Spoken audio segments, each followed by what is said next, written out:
బీజేపీతో జాగృతి కలవనుందా అనేది తెలంగాణ రాష్ట్రంలో చర్చనీయాంశంగా మారింది. లిక్కర్ స్కామ్ కేసు అనంతరం ఎమ్మెల్సీ కవిత స్పీడ్ పెంచింది. రాజకీయంగా చురుగ్గా ముందుకెళ్తుంది. బీఆర్ఎస్ పార్టీని వీడినట్లే వీడి జాగృతి పేరుతో కొత్త రాజకీయం చేస్తుంది. అయితే అటు బీఆర్ఎస్ లో ఉందా లేదా అన్నది ప్రశ్నార్థకంగా మారింది. ఎందుకంటే పార్టీ నుండి సస్పెండ్ చేస్తున్నట్లు అధికారికంగా బీఆర్ఎస్ హైకమాండ్ ప్రకటించలేదు. అలాగని పార్టీని వీడినట్లు ఎమ్మెల్సీ కవిత ప్రకటించలేదు. కానీ పొయ్యి మాత్రం పక్కింట్లో పెట్టింది. అయితే ఈ రాజకీయ పరిణామాల మధ్య కవిత నిర్ణయాలు అందరినీ ఆశ్చర్యానికి గురిచేస్తున్నాయి. ఈ క్రమంలోనే పలువురు కేంద్ర మంత్రులతో ఎమ్మెల్సీ కవిత భేటీ కావడంతో బీజేపీతో జాగృతి కలవనుందా అనే ఆసక్తి నెలకొంది. రిపబ్లికన్ పార్టీ ఆఫ్ ఇండియా అధ్యక్షుడిగా ఉన్న రాందాస్ అతవాలే, ఆర్ఎల్డీ చీఫ్గా ఉన్న మరో కేంద్ర మంత్రి జయంత్ చౌదరితో ఎమ్మెల్సీ కవిత భేటీ కావడం హాట్ టాపిక్ గా మారింది.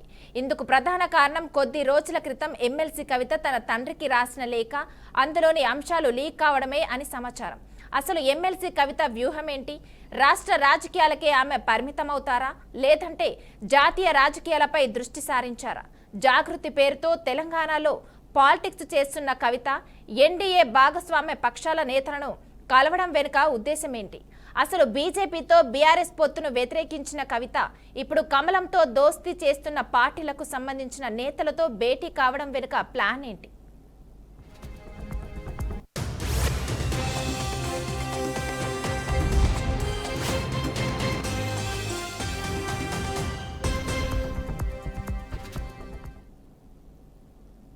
ఢిల్లీ పాలిటిక్స్ పై ఎమ్మెల్సీ కవిత ఫోకస్ చేశారా? ఇందుకోసం పక్కా వ్యూహంతో పావులు కదుపుతున్నారా అంటే అవునన్న వాదన బలంగా వినిపిస్తుంది. కేసీఆర్ కుమార్తెగా అందరికీ సుపరిచితురాలైన కవిత తెలంగాణ ఉద్యమంలో కీలక పాత్ర పోషించారు. జాగృతి పేరుతో ఉద్యమాన్ని పరుగులు పెట్టించారు. ఆ తర్వాత బీఆర్ఎస్ తరపున ఎంపీగా ప్రాతినిధ్యం వహించారు. ప్రస్తుతం గులాబీ పార్టీ ఎమ్మెల్సీగా రాజకీయాల్లో కీలక పాత్ర పోషిస్తున్నారు కవిత. ఢిల్లీ లిక్కర్ స్కామ్ అనంతరం పరిణామాల్లో మళ్లీ తెలంగాణలో పొలిటికల్ గా మరింత యాక్టివ్ అయ్యారు కవిత.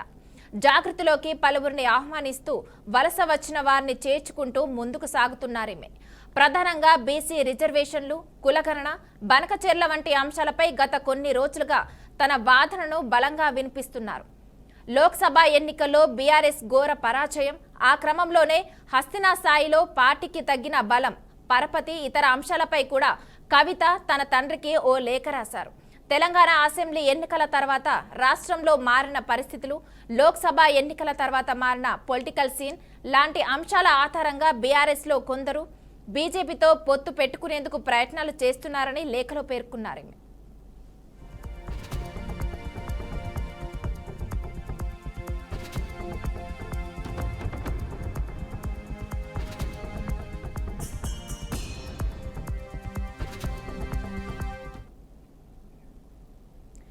ఈ మొత్తం వ్యవహారంలో కొందరు గులాబీ లీడర్ల తీరును తీవ్రంగా వ్యతిరేకించారు కవిత. అయితే కేసీఆర్ కు కవిత రాసిన లేఖ లీక్ కావడం కారు పార్టీలో జరుగుతున్న పరిణామాలకు అద్దం పడుతుందన్న వాదనను అప్పట్లోనే చాలా మంది ప్రముఖంగా ప్రస్తావించారు. తన తండ్రికి తాను రాసిన లేఖ లీక్ అయిన వ్యవహారంపై ఘాటుగా స్పందించారు ఎమ్మెల్సీ కవిత. తన పరిస్థితే ఇలా ఉంటే పార్టీలోని సామాన్య కార్యకర్తలు, నేతల పరిస్థితి ఏంటని ఆవేదన వ్యక్తం చేశారు. కేసీఆర్ దేవుడని, కానీ ఆయన చుట్టూ దయ్యాలున్నాయంటూ ఆమె కామెంట్ చేయడం హాట్ టాపిక్ గా మారింది. తన సోదరి కామెంట్లపై స్పందించారు బీఆర్ఎస్ వర్కింగ్ ప్రెసిడెంట్ కేటీఆర్.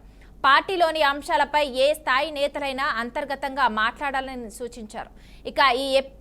ఇక ఈ ఎపిసోడ్ నాటి నుంచి కవిత విషయంలో బీఆర్ఎస్ నేతలు పెద్దగా స్పందించడం లేదన్నది రాజకీయ విశ్లేషకులు సైతం చెప్పే మాట.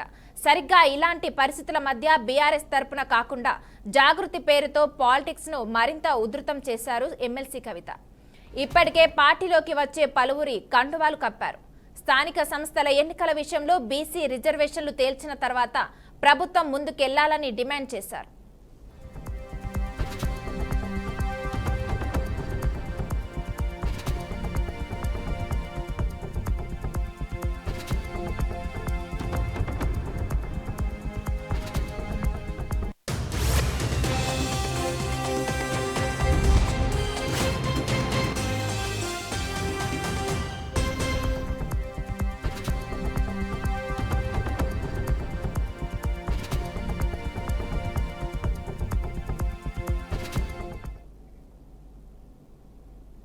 బనకచెర్ల విషయంలోనూ తమ వైఖరి స్పష్టం చేశారు ఎమ్మెల్సీ కవిత.